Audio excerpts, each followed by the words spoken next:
안녕하세요. 저는 임현균입니다. 가끔 헌균이라고 하시는 분들 계시는데 현명할 현자, 고를 균자 임현균이고요. 한국표준과학연구원 의료융합표준센터에서 책임연구원으로 일하고 있습니다.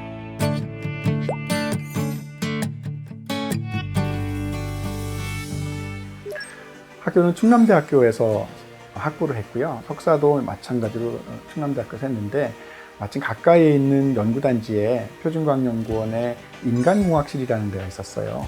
거기 박사님들의 도움을 받아서 석사 때 인간공학 생체역학에 가장 기초가 되는 데이터를 모으고 실험을 하는 것을 공부를 했습니다. 마치고 나서 대기업에 자리가 생겨서 무인 항공기를 개발을 했습니다. 무인 항공기를 만드는 작업도 굉장히 깁니다. 보통 2년에서 4년 정도 걸리는데요. 설계를 하고 실험을 하고 여러 가지 동료들과 동료에도 싸울 수 있는 좋은 기회였다고 생각이 듭니다. 하지만 사람을 공부하고 싶은 마음이 여전해서 4년이 지난 다음에는 조금 더 공부를 좀 해야 되겠다. 그래서 박사를 하기로 결정을 했고요. 박사 때도 역시 중추신경계 질환에 의한 생체역학적 평가를 수행했습니다. 그때는 자동차 사고 같은 걸로 머리가 손상된 사람이나 아니면 뇌졸중도 좀 포함이 돼 있었고요. 마치고 나서 또 미국에 또 자리가 또 생기는 바람에 박사 후 연수를 텍사스 메디컬 센터에서 한 4년 정도 수행을 했습니다.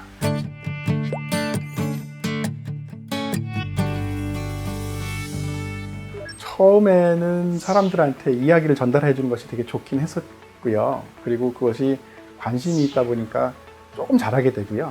잘하다 보니까 많이 불러주게 돼서 더 잘하게 됩니다.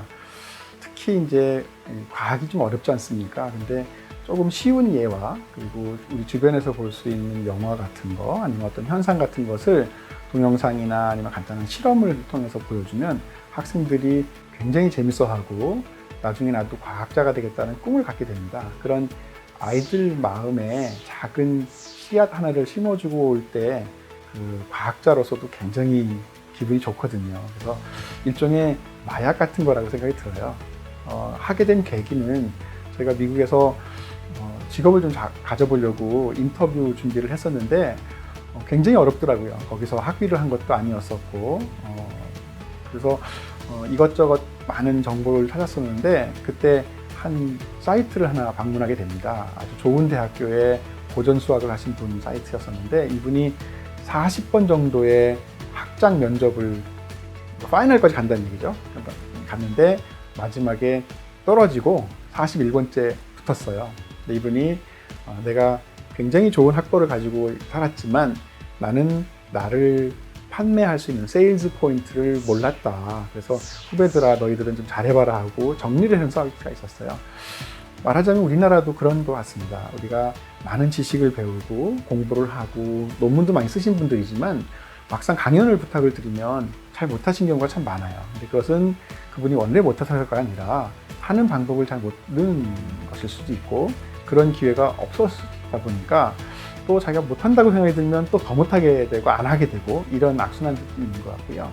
그래서 저는 조금 더 체계적인 방법으로 그런 지식을 좀 쉐어하면 좋겠다라는 생각이 들어서 최근에 하고 있는 엑스스템이라든가 아니면 다른 과학자분들 강연하는 테크닉 기회가 있으면 열심히 가서 같이 생각도 해보고 이야기를 나누고 있습니다.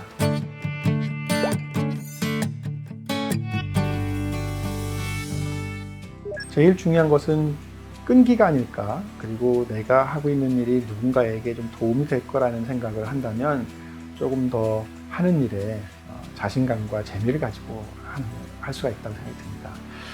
그래서 제가 최근에 하고 있는 것이 무식이라고 하는 것을 여러분들한테 보내드리고 있는데 약 600명 정도의 독자가 지금 확보가 되어 있고요. 아침에 앱을 통해서 보내드립니다. 근데 벌써 한 2년 정도 가깝게 연재를 하고 있는데 50명 정도의 유명한 화가들의 작품도 이야기하고 그 사람들의 사랑이나 일생에 대해서 어떻게 그런 그림을 그리게 됐는지 이런 이야기를 5꼭지로 나눠가지고 보내드렸는데요.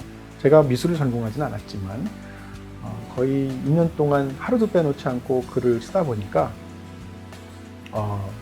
재밌게도 깊지는 않지만 좀 폭넓게 지식을 가질 수 있었던 것 같아요. 만시간의 법칙이라는 유명한 이야기도 있고, 그리고 매일매일 같이 자기가 재미난 것을 꾸준히 하는 것은 굉장히 중요한 것 같습니다. 그리고 그런 나눔에 있어서 제가 이제 누군가가 이제 읽는다는 생각을 하기 때문에 피곤해도 아니면 가끔 술 한잔 먹고 들어가서도 그냥 꾸벅꾸벅 졸면서 글을 쓰거든요.